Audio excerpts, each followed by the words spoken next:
Hi everyone, I'm Dale Smith, aka Journo Dale, and we're here to talk about Canadian politics.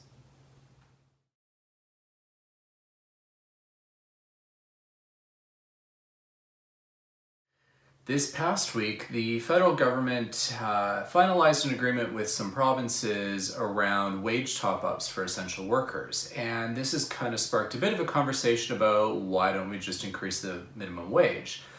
But this is a slightly more complicated topic because federal government doesn't have control over minimum wage the way people seem to think they do. You will recall that for a couple of election cycles, the NDP have been demanding a $15 federal minimum wage, and in the previous election cycle, the Liberals also adopted that as one of their planks and won on that. The problem with this, however, is that a federal minimum wage would only apply to federally regulated sectors, which are things like telecoms and banking and transportation. And a lot of those have jobs which don't really have too much in the way of minimum wage work anymore, in any case. So a $15 federal minimum wage isn't going to do a whole lot for a whole lot of people.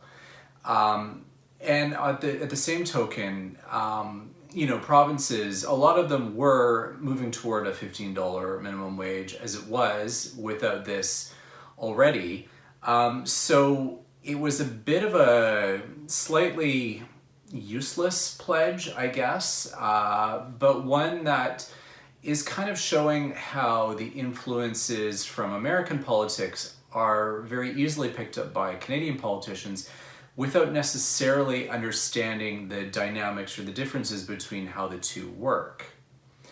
It is worth noting that we did have a federal minimum wage once upon a time, also still in these federally regulated sectors, but what ended up happening was the government of the day decided it was easier for everyone involved just to peg it to whatever the local provincial minimum wage was. So for example, if a worker in a federally regulated sector was in Alberta and the minimum wage was $10 at that time, then that was what they would earn, no matter that they were in a federally regulated sector as opposed to a provincially regulated sector. And I think that was probably seen as being easier for everyone involved.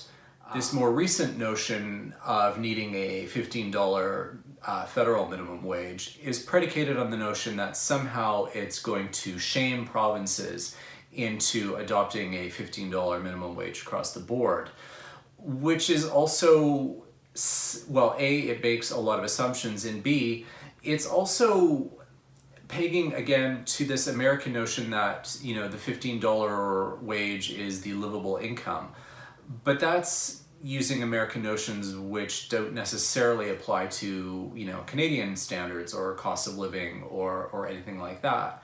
$15 in the US does that include the same kind of taxes or healthcare that we have in Canada? And so I don't know the utility of adopting the fight for 15 as though we were just another state. So that's why I think this kind of move winds up being problematic in the long run.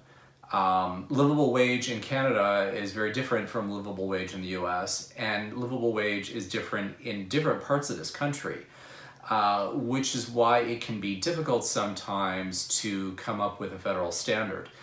That's one of the reasons also why federalism works in the way it does. I mean, we have local public health units as being under provincial jurisdiction because it's closer to the people. It's an order of government that's a little more theoretically responsible to local conditions because it's not all being centrally controlled. And so that's one of the kinds of arguments around federalism in this country is, when you have things that are able to be more responsive to the conditions in that province or in that region, it makes it easier for those people involved rather than having something across the board that helps people in Toronto and not necessarily in Newfoundland and Labrador.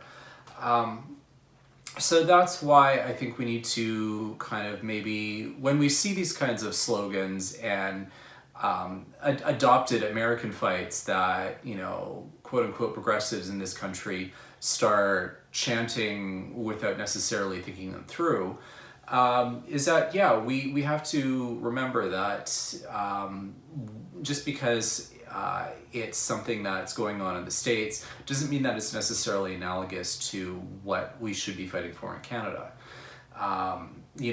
Another example of this was the super wealth tax during the last election. The NDP kept insisting that, we needed a super wealth tax to pay for their promises, but it was based on American notions because they talked about taxing households. We don't tax households or in Canada, we tax individuals.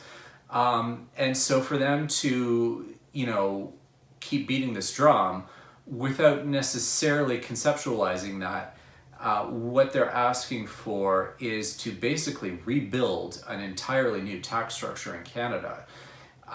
Doesn't make sense, but because they were cribbing those notes off of certain Democrats in the US and thinking it's just applicable here no matter what, we kind of get into these situations. And this is one of these things where, this tendency to LARP American politics in Canada can really break down.